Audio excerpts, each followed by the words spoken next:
Alright, now we're on to the ratchet shifter part here, shift forks and all that adjustment. So we need a shift fork shaft, what you got. This is a later one that takes a clip to hold it instead of a set screw. This is like 70-90, went to this style. They all work, doesn't matter which one you use. Okay, these are our forks. Looks like they were relatively new ones that were in there. So, double check to make sure these things are good and tight. And see if they're adjusted correctly. Make sure the two rollers that go on there, make sure you don't lose those. Okay, so first thing I do is figure out what we got going on here. The big one goes around low gear. Small one goes around high gear. Now to make it easier to put in, you put the dog in high gear over here. And the fork will clear the speedometer drive gear and drops right in. Now you can either put it in like this or put it in like this. They both go against to the outside of the case, so they're supposed to be, as I recall. So after you get them in there, then you put your fork up in here, or a shaft. Everything should be nice and free, no binding. Okay, and all of these should be at the same angle. If you got one is going different like this, that means you got this one upside down. Okay, put our rollers on here, and now we're ready to check this. So we get our tool for checking it.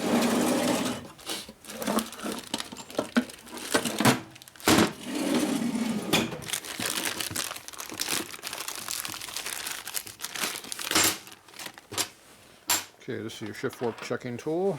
It'll be alignment. So what I always do, I always put on top of the tranny first, make sure it goes on where you want to. And then the shifter, now where's the shifter lid on this bike? It's around here somewhere. I knew we had one somewhere. Okay, so I always like laying these out as I go on the bike. So this tool goes on there like that. So I take the tool and I rotate it and I put it down on the cover.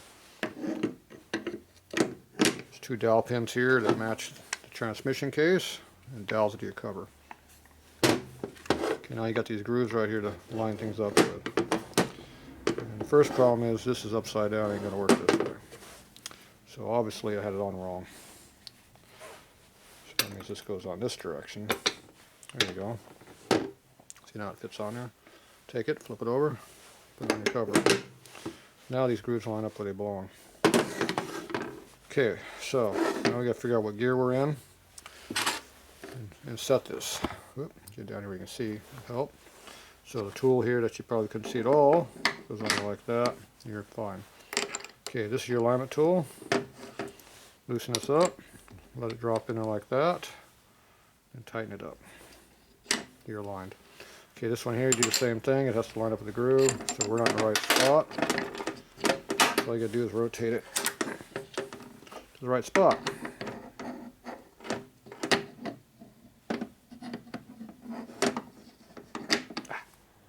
It's attacking me. This one appears to be the same as the last time I used it. It works perfect. So the difference between this lid and the last lid was about 5 thou on this one. They're not always the same. They're not always different either.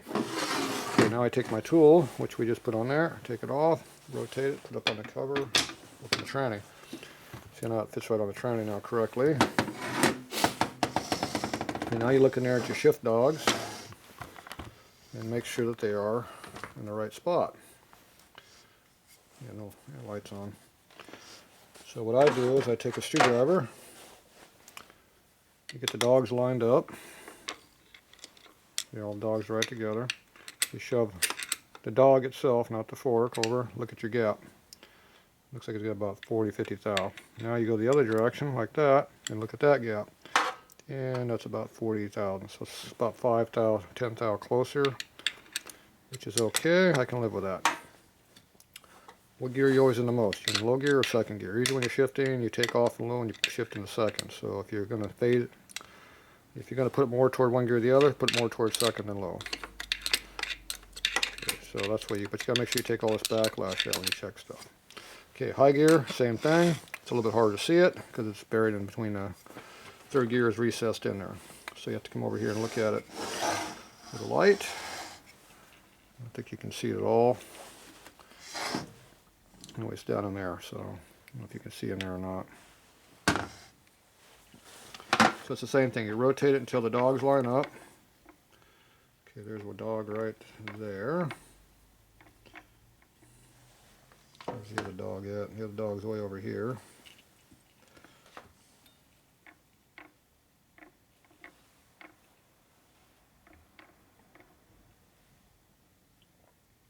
I can remember the back cutting on the teeth makes a difference, so.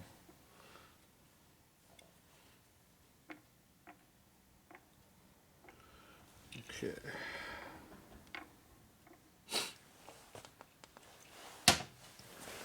Let's see if I can make this so we can see what's going on. Because I can barely see in here either. Okay, so I moved the gear over. Where's my screwdriver at? So I lined the gear up so the high spot of the gear and the high part of the dog are right next to each other. You know, you come over here and shove it all the way toward third gear, and you look at your gap in there. So see the gap right there? It looks like about 40, 50 thou maybe. You know, you go to this side of the case, and you got to line up to the high gear with the dog. So that'd be right there. Take your screwdriver this time, put it on the third gear side. Now it's hard to see because you're in the wrong spot. And then you look at the high gear and look at the clearance on that. And like I said, if you're going to phase it one way or the other, put it toward high gear. That's it. High gear is when you go into most all the time. Okay, so this one here, can't really see in there very well. I think it's got a little bit more gap on this gear than the other one. And it's hard to tell with trying to use the camera doesn't work too good for me. Okay, so I'm going to quit using the camera and start using my eyeballs. It's hard to get depth perception and clearances through a camera. Okay, so what do we got here? First problem is I'm not anywhere near what I'm looking for.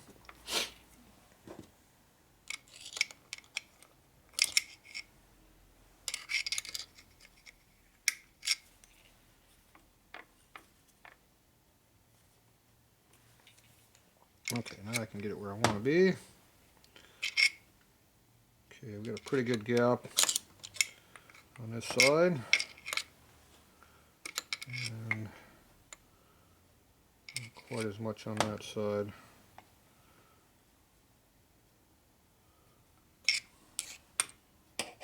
It's really hard to tell much of a difference.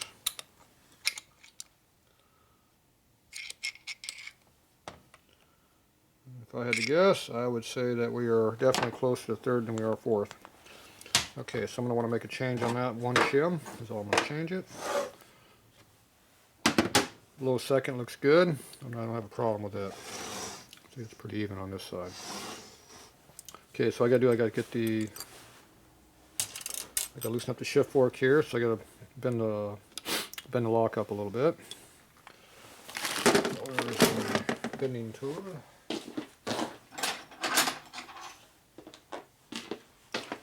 That'll be a chisel here. Push the camera out of my way a little bit. There you go.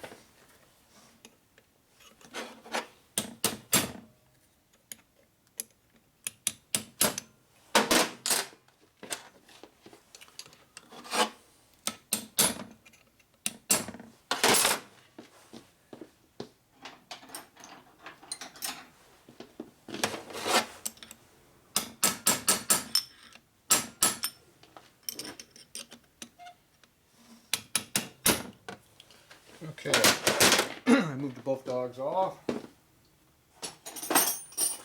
I want to be able to tighten up, check the torque on this one. Okay, I tighten it up a little bit. Good and tight now. So I went almost one full flat on that titer. Okay, now I come in here with my channel locks and bend the tab back over. Okay, that one's done. Okay, now this one here, we're going to loosen this one up so I can adjust it. See how much torque was on that? Not much. I consider that being pretty damn loose. I don't know if that had more than about 12 foot-pounds of torque on it, if even that much. Definitely way too little. Okay, so now we go ahead and pull these out. Go. Okay, and pull this one out. Take it apart. We want the fork to go more toward this direction. There's already a stack of shims right here. Probably no more on this side, I bet. So let's see what we got here. Now make sure you lay these out on the table exactly how they come apart. Yeah, there's no more shims here. They ran out of shims. That's why they didn't put no more on there. So there's the fork. Lay it on, like I said, lay it on the table exactly. So when you pick it up, it goes right back on. Okay, so this is all your shims right here. So we need another shim. They come in 5 and 7. I'm thinking I want to go 7. I want to make a change. Okay, so now I'm going to go over here to the shim department.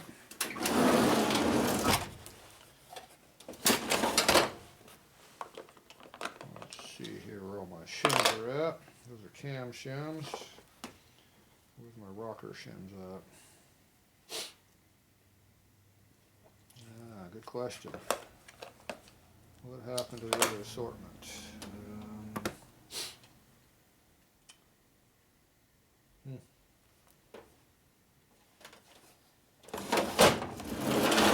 That's right, they're not there. We don't have room for them in there.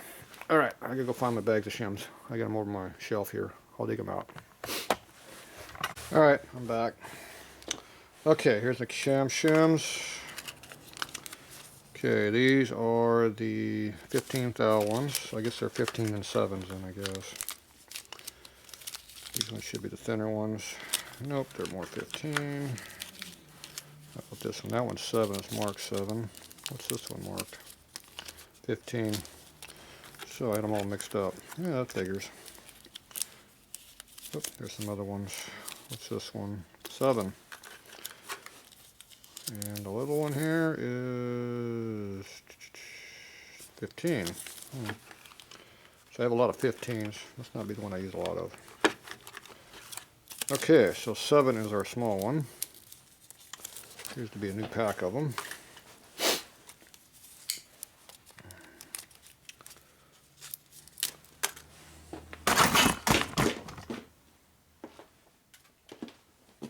Camera's in the way.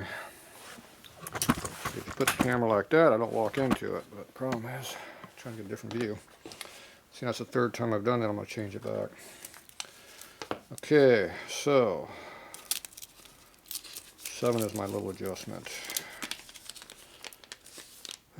7 would be 15. 7 should be enough to make a difference. If I don't like 7, I'll put a 15 in there. Okay, so there's a 7.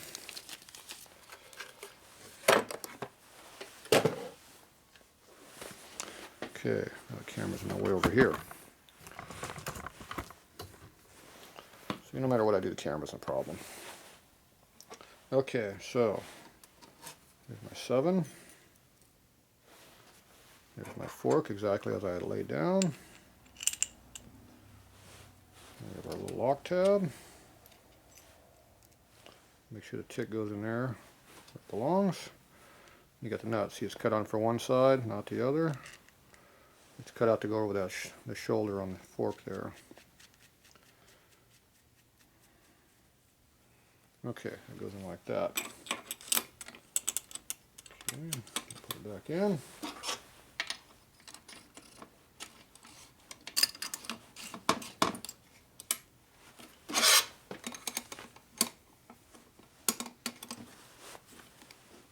Tighten it up. Okay, put bushings on there. Put everything back together.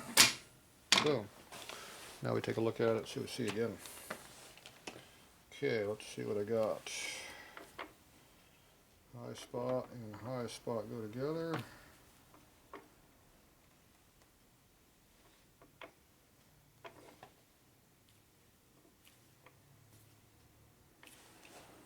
There.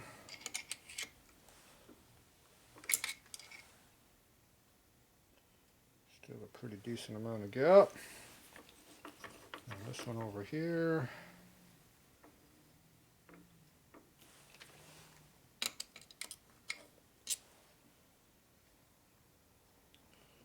Still looks closer to me.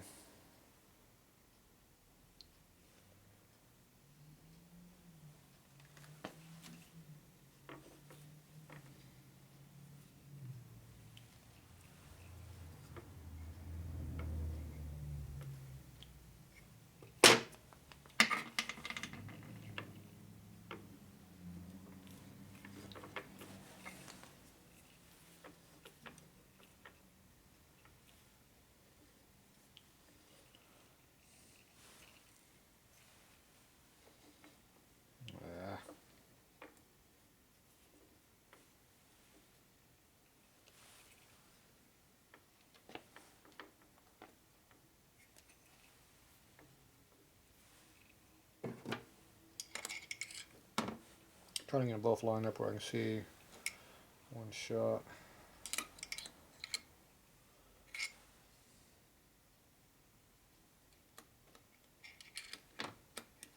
There's nothing there. Gap in there.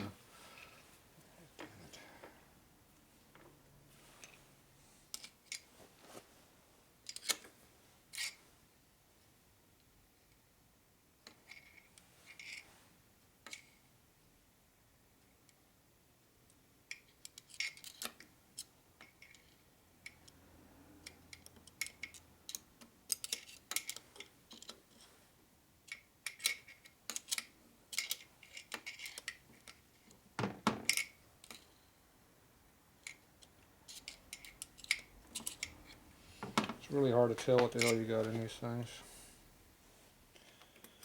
If I had to guess, I'd say I was still too close.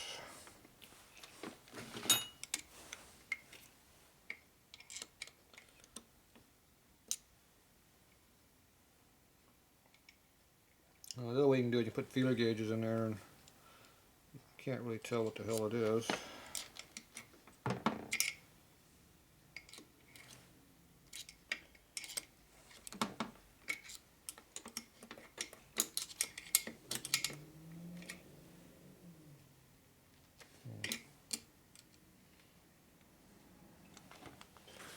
I think I still need to go over a little bit further.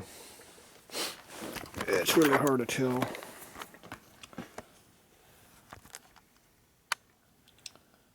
Look down in there. There's a dog in there somewhere. Look over there. Get closer.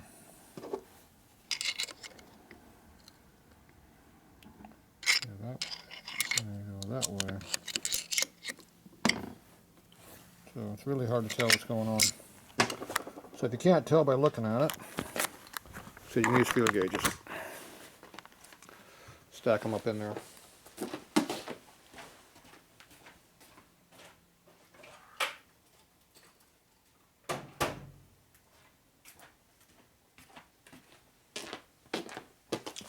So, grab a stack of these things. Each takes about 3 or 4 at least to get the gap where you need to be. So, what you do is you line up on one side, wherever you want it to be at. Right there is where I want to be.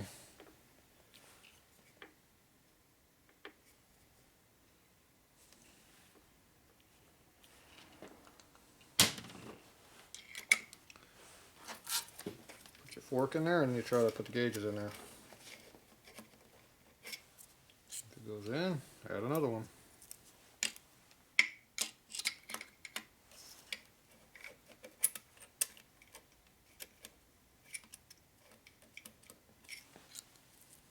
Keep stacking them up in there until it doesn't go in anymore.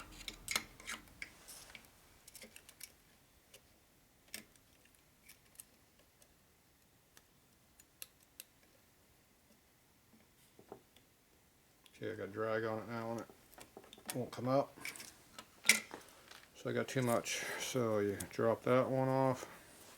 Add in a second one, it'll change it by about 8 thou. It'll probably do the trick.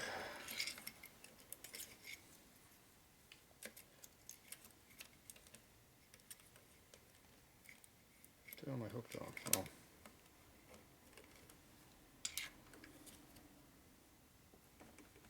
Okay, that's tight too. So just keep doing that. Go backwards on it. I went the wrong direction. Ah, that's why.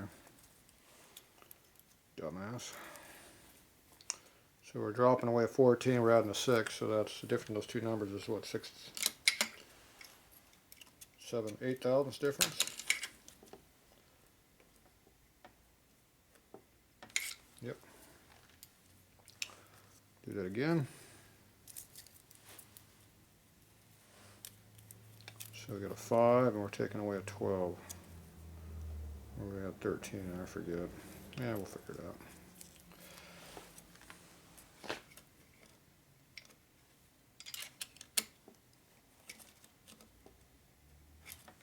Okay, we're getting close now.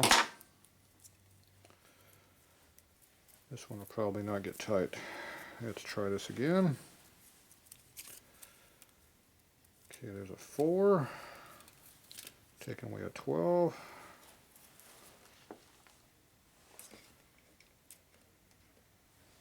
And a dog.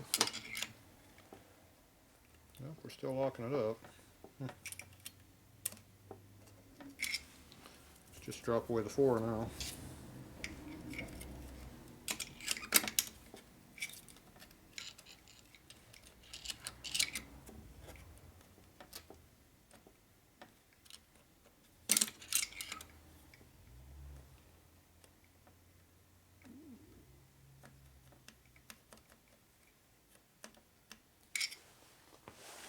Okay, we're a little bit loose.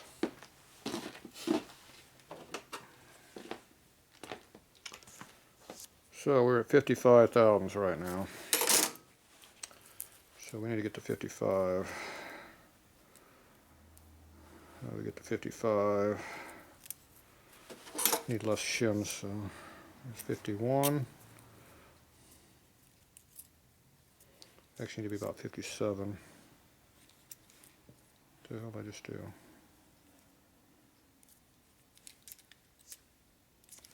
$70. 57. Okay, let's see how that works this time.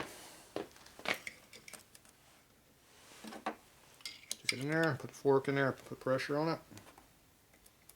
We're tight. Okay, so we're tight with 57.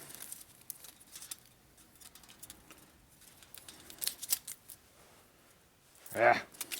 Shims get all wadded up in here. So we have what, 50, that'd be an 18. Should be a 17. There's a 17. Drop off the 20. So that's 3 thou difference now. This will probably be loose.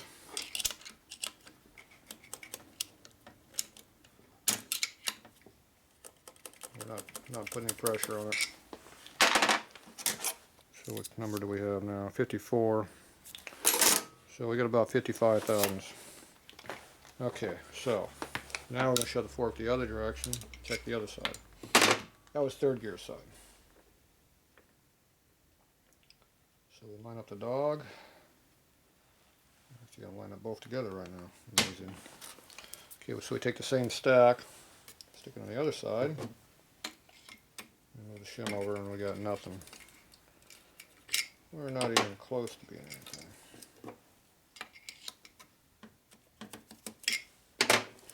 Okay, so we know 55 is what we had before. This will tell us how much shim we need without having to go back and forth and kind of guesstimate. Okay, go a couple up. How far can we get up to? We'll get about a 60 pretty easy. 3, 80, 65 is our big number. Okay, let's try a 65.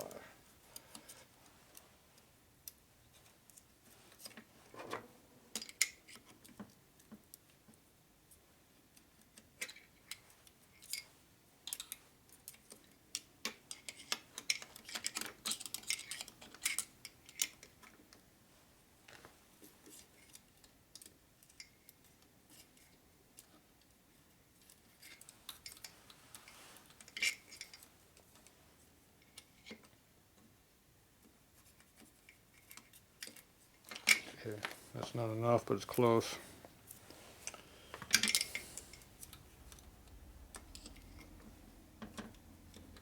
Don't know how close though. It's definitely got clearance. Okay, so that was 66. So we had.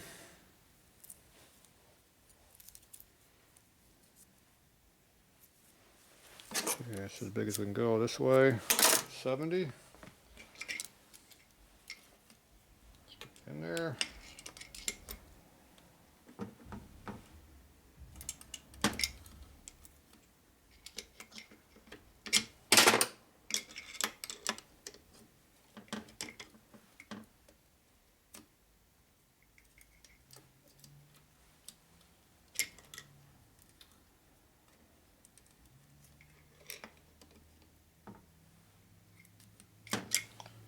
Okay, we're close.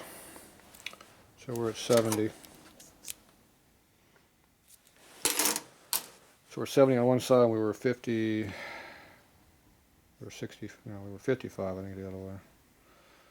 Okay, so we need to go over the difference in those two numbers, which need to go. So you got 70 and 55 is 15 thou. 55, 65, 15 thou, and half of that will center it. So that's another 7 thou. So I need to take out the 7 thou shim, put a 15 in there, and it should put us where we want to be. Hopefully.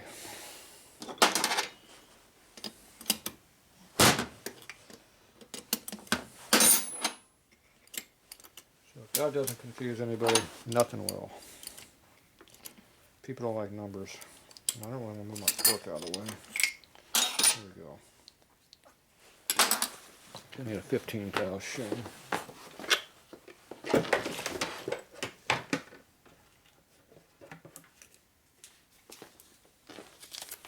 One right here. Look, there's two in there.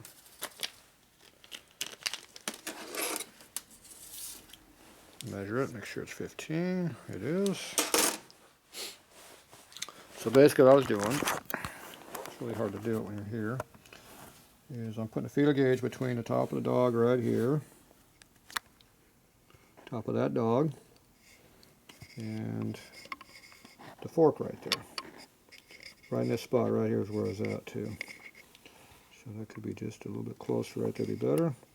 Okay, now we're putting the screwdriver right here and shoving it in this way all the way over, and I was measuring that gap. And I was doing the opposite one over this way. So you see how it's undercut and the high spot's right there. So I was trying to catch that edge. I was going all the way over like this. Same thing, I was pushing on this side and getting the gap on that side. So you go back and forth between the two, and you get the number you need. Can't really see, can't get in there. These here are pushing on the side of the filler gauges. So I'm going to run the screwdriver, which I'm going to get.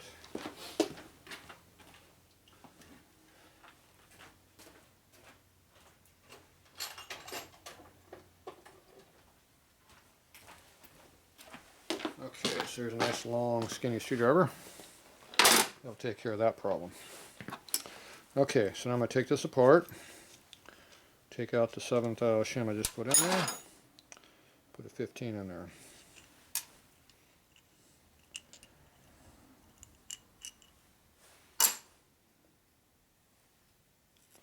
Okay, there's a 7. Let's measure that, make sure that is what it was. Yeah, it is 7. Put the 15 in there. Well, that screwed that up. I dropped the fork. Yeah, leave it to me to drop everything. I'm good at dropping stuff all the time. Alright, so which one was which? I'm going to guess this side went this way. We'll find out in a minute. when it doesn't fit, we'll know what's wrong.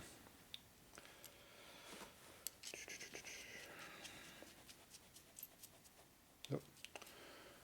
The lock tab came out of its position there. So it comes out of its position, the fork won't tighten down. When you get too many shims in there, then that'll start being a problem.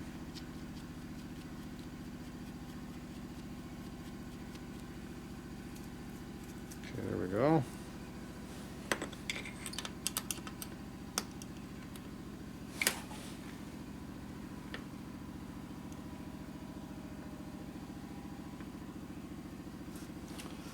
And I put the fork in wrong, I think.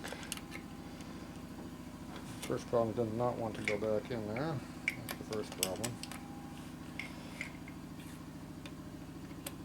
That's a sure sign you're doing something wrong.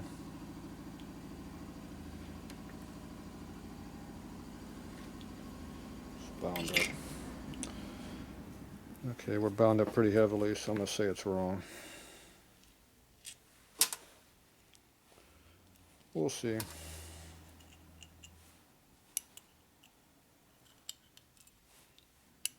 Flip it over.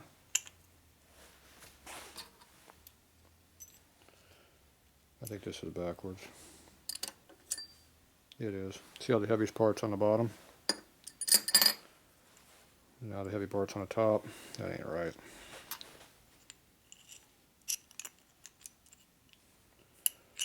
I had it right the first time.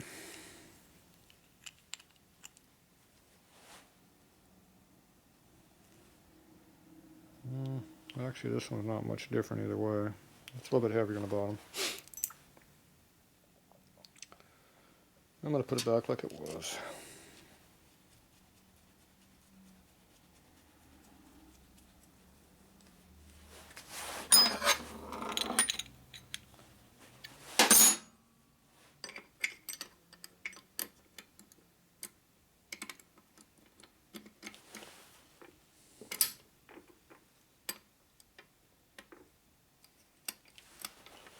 Okay.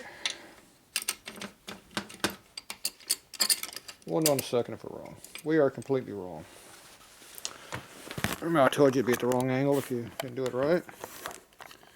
So see how that one's pointing way up, this one's pointing down. That's in backwards. There you go. That's how you tell.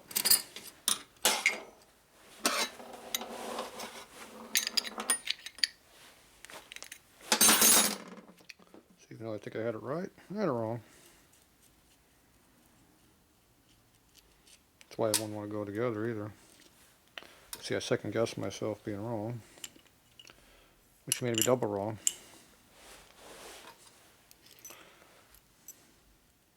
Puts you officially in the dumbass category, doesn't it? God damn it. Damn lock doesn't want to stay put. Get too many shims in there.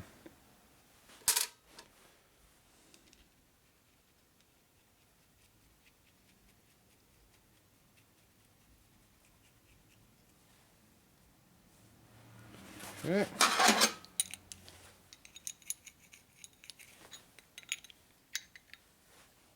Sure it's in where it belongs. Looks good. Tighten it up a little bit. Goes together like it's supposed to now without fighting me. See, when things aren't fighting me, I know it should have been right. When they are fighting you, it's wrong. Okay, so now I look at two forks, see they're going the same angle. So you know they're correct now. So how easy that is. Just wipe this crap off. Okay, I gotta tighten this up a little bit more. Good and tight.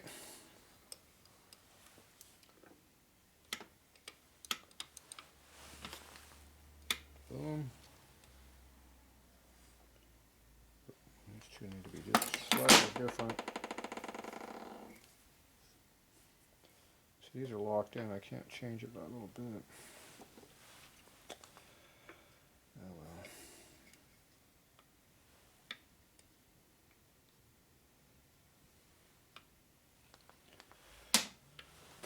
well. Okay.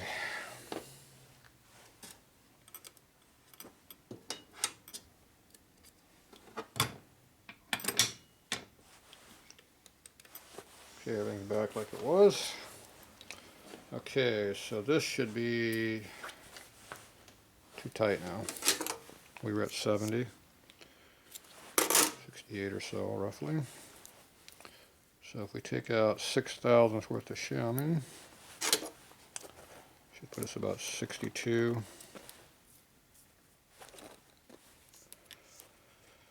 63. That should make it, should still be tight.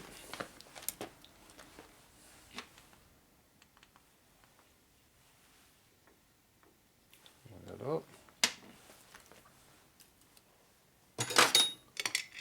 This one, we're going to get to it now.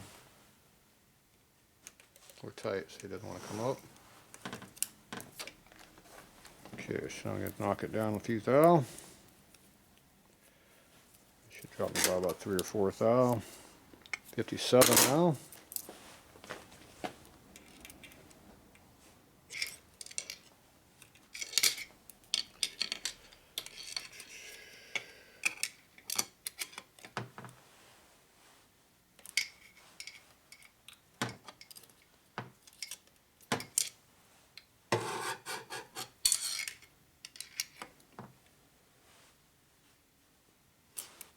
Got drag on it, but it comes out. That's at 57. Okay, so that's going to be a lot.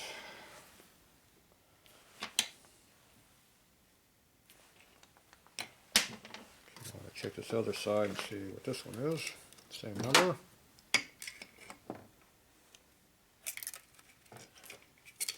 Definitely got drag on it.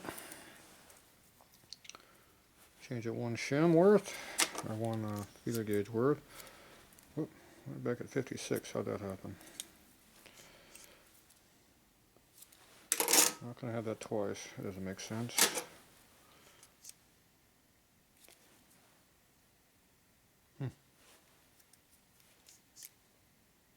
It's 55.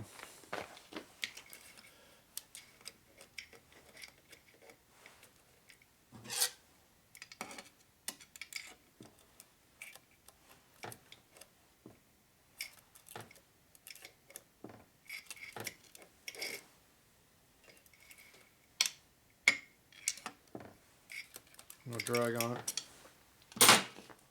Okay, so we're pretty damn close. There's probably about 1 or 2 thou more drag on that side than this side now, so we're pretty much dead nuts.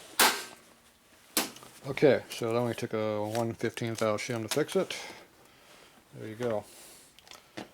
Now, can you see the difference in that from looking in there? I don't know. There you go. Can you tell the difference? So there's the one, and there's the other one. It's hard to tell. Just to move it over just a little bit for clearance. Oh, I took the tool off. Damn it. It moves really easier with the tool missing. You also see better too. Alright, so there's our tool. There's our gap. Go this way here. There's a gap that way. So can you tell the difference? Pretty close. Alright, so that's how that's done. So now we're going to tighten up the forks now.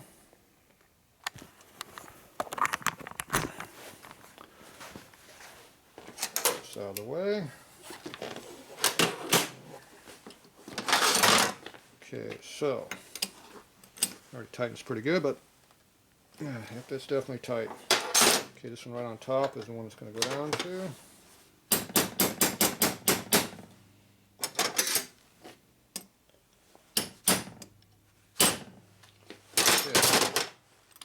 Make sure everything slides back and forth like it's supposed to. Double check, make sure all the gears work.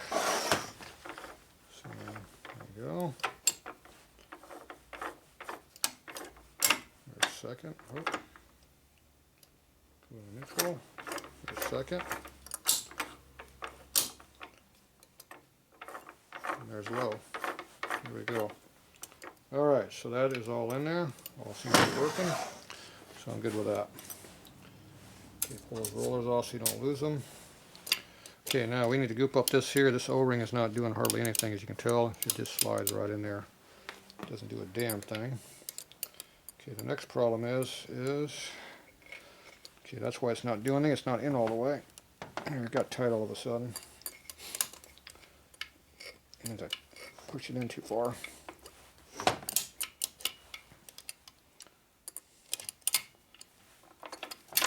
we go. It looks a lot better when that's all the way over there. Okay, so what I'm going to do now, I'm going to goop this thing up a little bit. There's a snap ring group that has to be on the other side of the case to make it work. Take some 3-bond right here.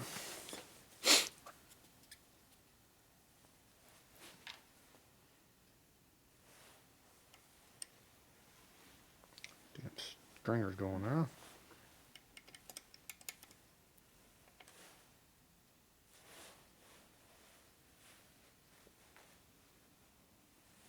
Okay. Good layer of 3-bond in there.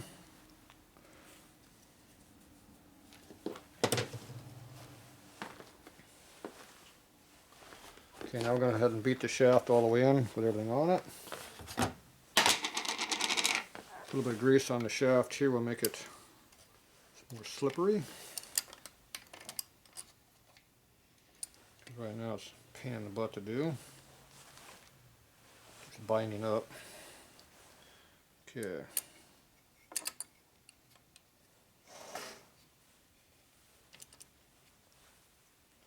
Okay, that's the last of that.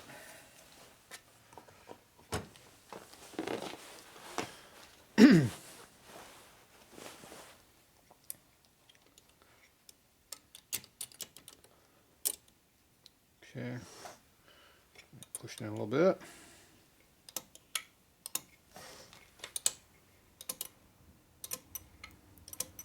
For some reason, the shaft now is getting tight over here. I don't know why. It's freer right there, so that's where we want it to be. Okay, now I got to shove this thing in.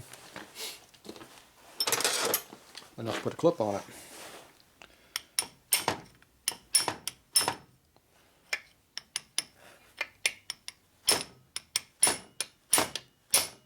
Too far. Okay, so now the clip is through right here right now.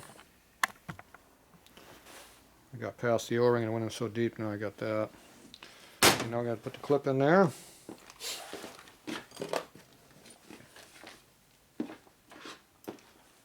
Okay, this is our clip right here. Little E-clip. Hold it with a pair of pliers and just poke it in there. Make sure it's all the way in. We're going to put our punch over here from this side. Not that one.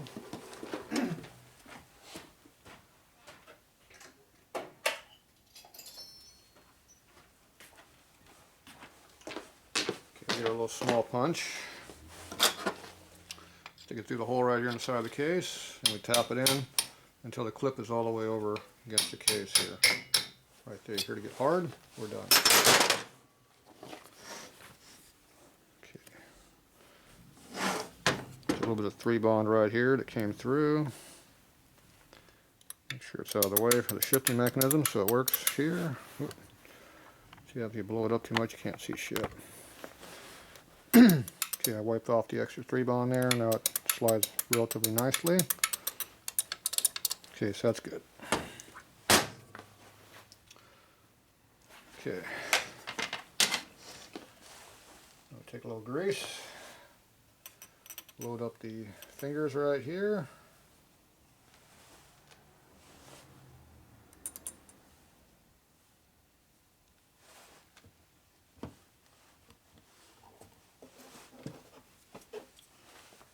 Two bushings on there. They're snotted up real good, so they should stay put. Excess on them themselves.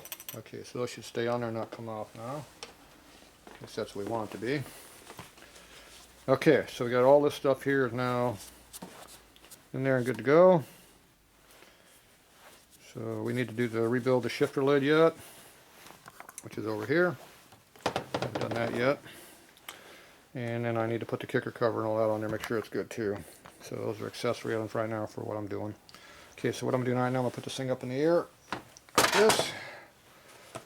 Just figure figure out how I'm going to stack this flat.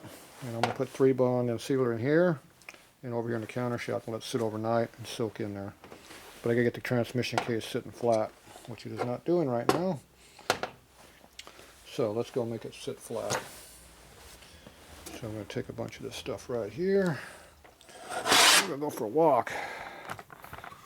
Just happen to have an area over here that's flat.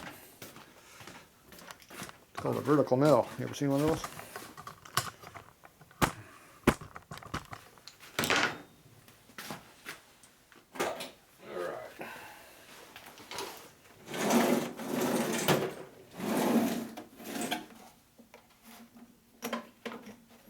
Get some blocks right here. Get a flat surface to sit on. This training case is getting heavy over here. We're up here on the way. Yeah, I've been holding this training the whole time. All right.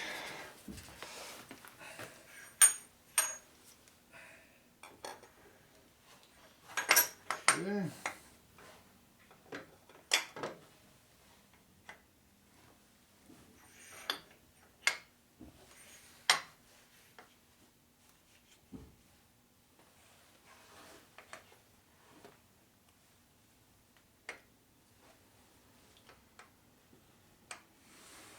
Okay, I think it's nice and flat, so I can get to it now. Okay, so now what we're going to load this thing up full of 3-bond right here in the corner. This thing right here and kind of see a little bit. So I'm going to pack, get a complete encapsulate here and encapsulate there, let it sit overnight, and that should keep any leaks from coming out of there. Now 3-bond will actually flow and go in there and seal in, whereas silicone doesn't flow. You just push it in and hope for the best. It doesn't need to have a big layer of it, it just needs to be coated all the way across evenly. So, got my little screwdriver right here. Wipe it off with something clean. That'd be my shirt. Okay, first thing I'm going to do is put some right here. Now, if you put an air bubble under it, it won't work, so. And being colder in hell is not helping either, let me tell you. Come on, get away. Of course, we get interruptions already.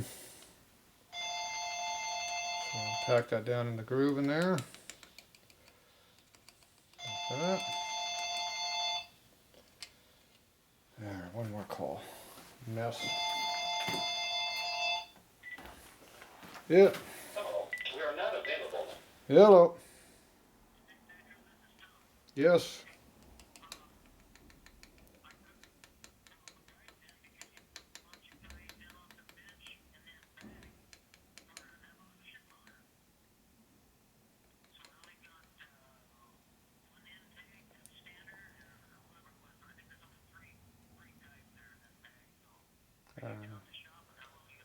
I gave you a big pile of damn guides, but there should be a whole bunch of them there, but I'm here, so you want to come? I gave you 2 big bags full of guides. There's a whole bunch of them there. I don't know why you got Evo ones, but there's a bunch there.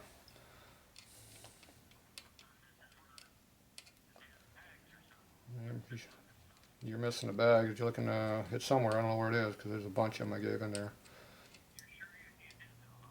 Yeah.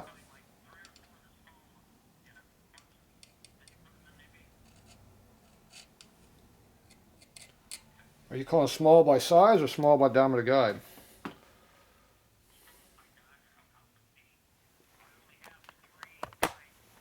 Alright, we're back. Everything's getting hardened up because I left, not doing anything. Okay, that's got a good layer of crap in there. Hopefully this hasn't set up yet. Now I'm going to fill in this side over here completely, so I'm going to put a big wad of it over here. Yeah, this stuff is so stinking thick because it's cold. Nothing wants to flow.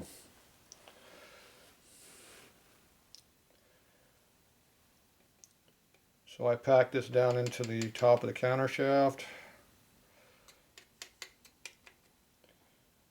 Trying to get the flow so you don't get air bubbles. But so stinking cold in here.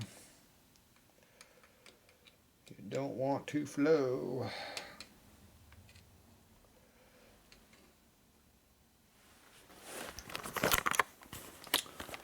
So you can see I got this one done already. And this one over here, I'm trying to get it to flow, but it's, like I said, it's pretty cold in here. Basically, you want to get a primer layer all the way around.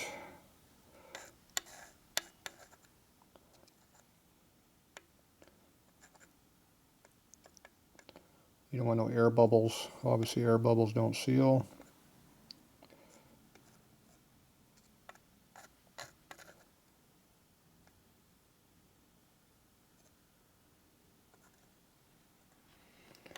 And if you can seal into the steel counter shaft, it'll leak, so put a bigger layer on it if you need more. Okay, so I'm going to put some more in here right now. I'm trying to get rid of this damn wad of crap there. Like I said, it's in the low 50s around here right now, so it's hard to get anything to work. Okay, I'm going to put a big wad over here on top. There you go. Come on. Alright. Cover this up.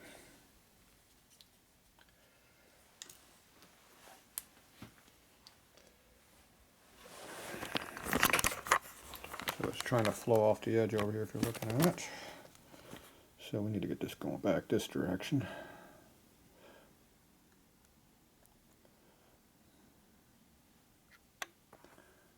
Yeah, looks like there's enough here to do what I need now.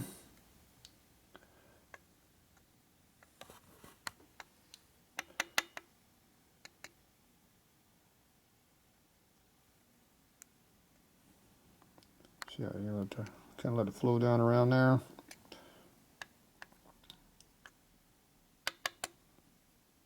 Yeah, it'll be a good layer when I'm done here.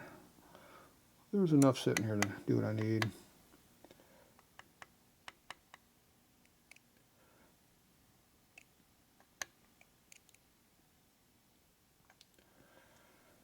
See, these 4-speeds like to leak, so you gotta seal everything up the best you can.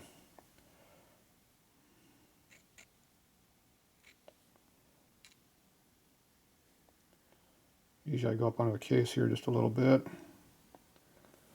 Too much.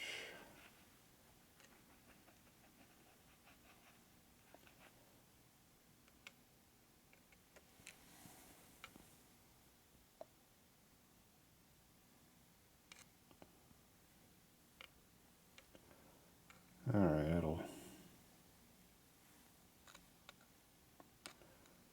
that'll settle in overnight. That'll self-level and do what it wants. This one over here has got a nice layer all the way around it, so I'm good with that. Oop, good where you can see it would be nice. So I'll come back tomorrow and it should be what it's going to be. The other thing I do is I put a little bit of Loctite right along the seal in here a lot of times, which I have not done yet.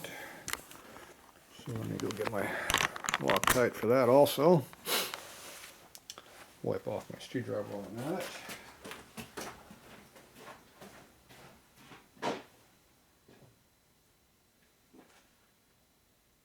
Okay.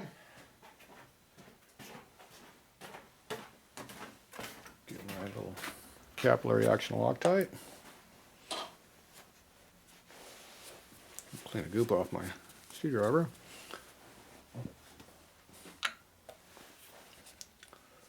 And it's starting to level out real nice over there. The milling machine sits nice and flat, so it should be even. Okay, this here you just put a little bit on the end of your screwdriver here. All you need to drop. You get a little drop right there. So you come over there and put that on your seal right here. Come on. It's not that cold. It's flow. And nothing wants to flow.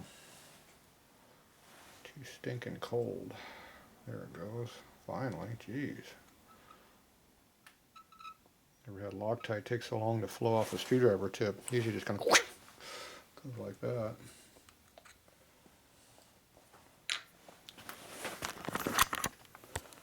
Okay, so you can see how that's leveling out really nice over there.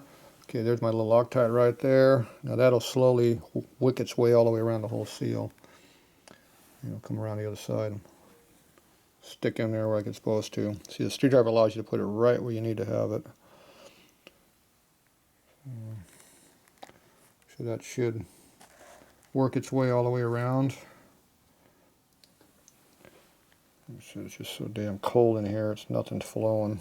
I'm going to put a little bit more on this side just for the hell of it. And just do that again. Alright, well you see how to do it, so there you go. We'll come back tomorrow and see what we got.